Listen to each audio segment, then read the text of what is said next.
Okay.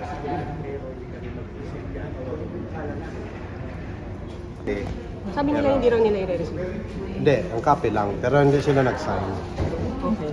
So, So hindi yun sila daw. nag-sign na natanggap nila yung kopya ng sabina. Tinanggap nila. Opo.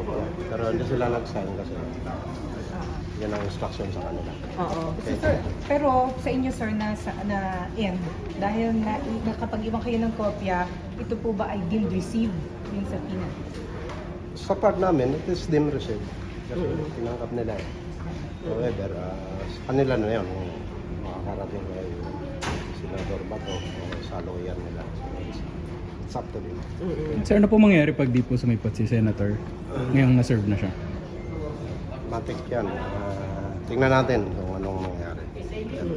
So aside Pero from... mostly, alam naman natin yun pag hindi ka nag-comply sa subpoena, so may indirect contempt ka.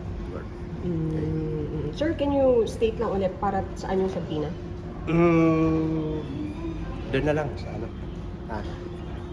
Medyo limited lang kasi ang ano. On EJP basis, ito. Tama. Sir, pakita na lang po. Hindi pwede. Sir, ano pangalan nila sir? Para na... Police Captain Larry Ray. Larry? Ray.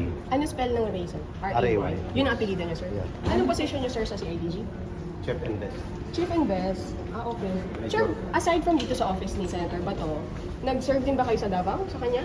Sa bahay? Meron din yata doon sa CIDG Davao. Sa bahay niya? So, okay na. Salamat po. Sir Larry, thank you!